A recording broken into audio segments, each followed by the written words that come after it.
By the spring of 1776, George Washington had established his army's headquarters at New York, then a wedge-shaped labyrinth of streets and lanes at the southern tip of Manhattan Island. Bracketed by two tidal rivers, New York was the second-largest urban center in America. It was also rapidly filling up with American soldiers as the city braced for an invasion by sea.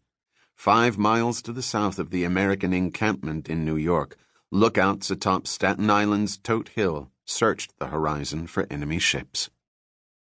3 months before, Washington had formed his elite Life Guard, consisting of more than 100 hand-picked men between 5 feet 8 and 5 feet 10 inches in height. They were all, in accordance with Washington's orders, handsomely and well-made, clean and spruce. As their title suggested, the Life Guards had been entrusted with ensuring the safety of His Excellency, the Commander-in-Chief of the Continental Army. During the second week in June, with a British invasionary force expected any day, New York was rocked by the rumor that one of Washington's Life Guards, Sergeant Thomas Hickey, had conspired to betray the leader he had vowed to protect. Upon the arrival of the British fleet, Hickey and a few well-placed confidants planned to turn against the Americans.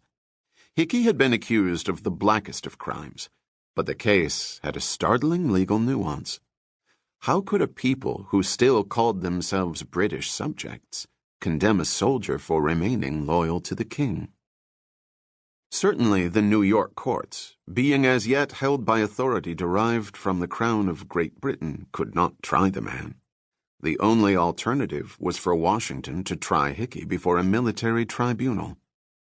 On June 26th, a court-martial board found the Life Guardsmen guilty of mutiny and sedition. 2 days later, Hickey was hanged on the Common of New York before a crowd of almost 20,000 spectators. A week before the signing of the document that made it official, Washington had issued his own Declaration of Independence. On the very next day, at 9 in the morning, the lookouts atop Tote Hill saw the first British sail. In about 10 minutes, Private Daniel McCurtain recounted in wonder, the whole bay was as full of shipping as ever it could be. I declare that I thought all London was afloat. Over the course of the next few hours, the dozens upon dozens of sails coalesced at Sandy Hook, the strip of barrier beach at the tip of northeastern New Jersey, where ships traditionally anchored before entering New York Harbor. Once the ships had come to rest and the sails were furled, the many masts looked, to McCurtain's eye, like a wood of pine trees trimmed. Only 3 months had passed since the British General William Howe and his army of almost 9,000 soldiers had been forced to abandon Boston, when in a single night Washington managed to build a cannon-equipped fort atop Dorchester Heights. After retreating to Halifax, Nova Scotia, to recoup and rebuild, Howe was now back, with an even bigger army, and with New York squarely in his sights.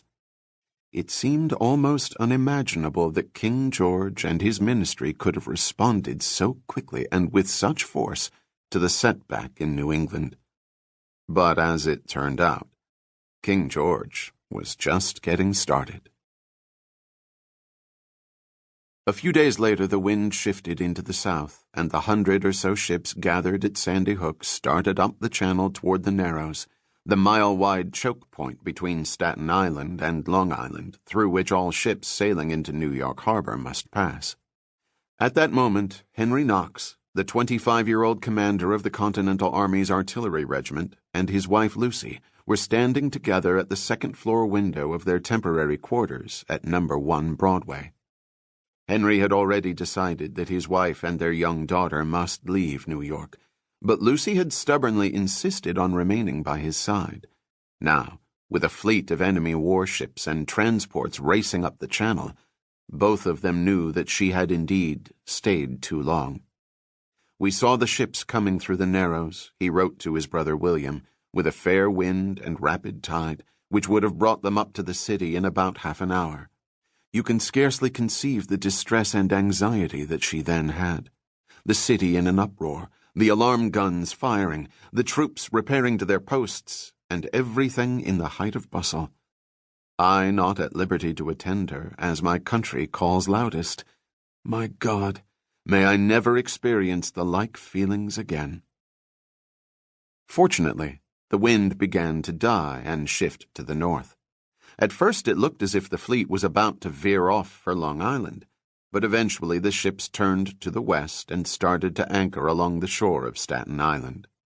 Once Knox realized that the immediate danger had passed, he returned to his quarters on Broadway and scolded like a fury at her for not having gone before. By early July, Lucy and their daughter were safe in Connecticut, and Knox was still lamenting the extremely disagreeable circumstances of our parting.